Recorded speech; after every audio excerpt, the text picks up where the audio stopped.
ஆண்டவராகிய இயேசு கிறிஸ்துவின் நாமத்தினாலே உங்கள் யாவருக்கும் அன்பான வாழ்த்துக்களை நான் தெரிவித்துக் கொள்கிறேன்.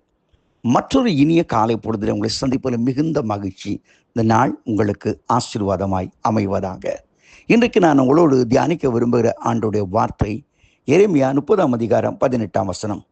இதோ நான் அவன் வாசஸ்தலங்களுக்கு இரக்கம் செய்வேன். இதோ நான் அவன் வாசஸ்தலங்களுக்கு இரக்கம் செய்வேன். அநேக நேரங்களில் நம்முடைய நம்முடைய வீட்டுகளில் சந்தோஷம் இல்லை, சமாதானம் இல்லை. வீட்டுக்கு போகிறதுக்கே சிலருக்கு வெறுப்பாக இருக்குது. வீட்டுக்குள்ளே வந்தாலே எரிச்சல், டென்ஷன் எல்லாம் வந்துடுதுங்க. ஏன்? வீட்டில் ஒருவேளை வேண்டாம் வெறுப்பா வாழ்வது போல வாழ்கிறோம்.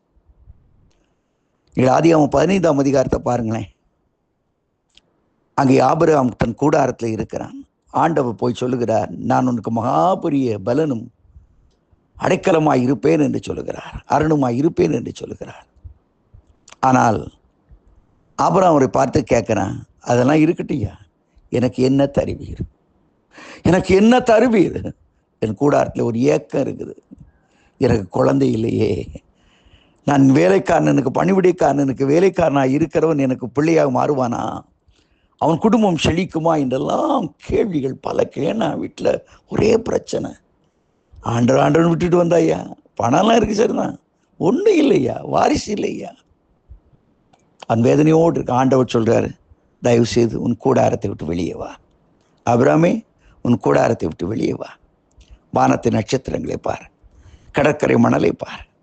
இதெல்லாம் எண்ணக்கூடுமானால் உன் ஆசீர்வாதத்தை உன்னால் எண்ணக்கூடும் என்று ஆண்டவர் சொல்லுகிறார். இன்றைக்கு ஒருவேளை தவிப்போடு இருக்கிறீர்களோ, எனக்கு ஒன்று காரியம் நடக்கலை பிரதர், எத்தனையோ காரியங்கள் தீர்க்கதரிசனம் வந்தது, எத்தனையோ ஜபத்தில் நல்ல நல்ல வெளிப்பாடுகள் வந்தது, still I am suffering, where I have to go, நான் எங்கே போவேன்? கலக்கத்தோடு இருக்கிறீங்களா? இன்னைக்கு ஆண்டவர் உங்களோடு கூட பேசுகிறார். சில கூடாரங்களை நீங்கள் பாருங்க, அங்கே யாக்கோபு அழுறான், எப்பா நல்லா இருந்தேன், வீட்டை கொலகார வீடாக மாற்றிட்டீங்களப்பா.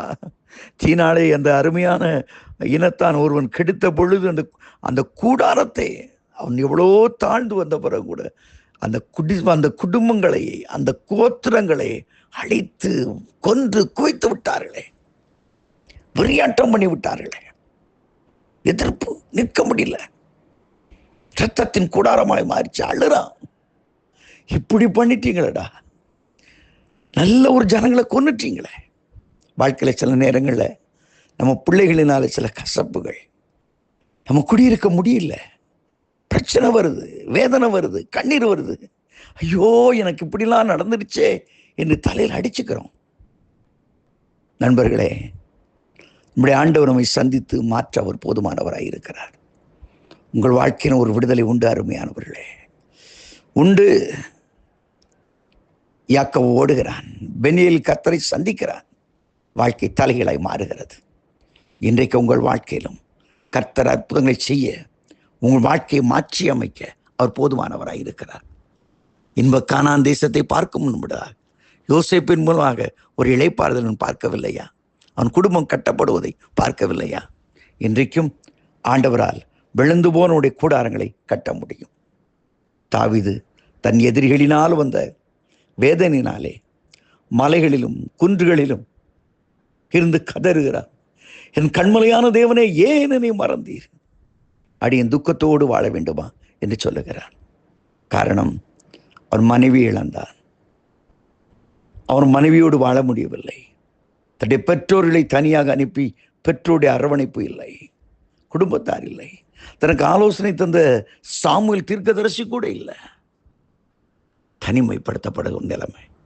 இன்னைக்கு ஒருவேளை இந்த நிலைமையில ஒருவேளை உன்னுடைய கூடாரம் ஏக்கத்தின் கூடாரமாக இருக்கலாம்.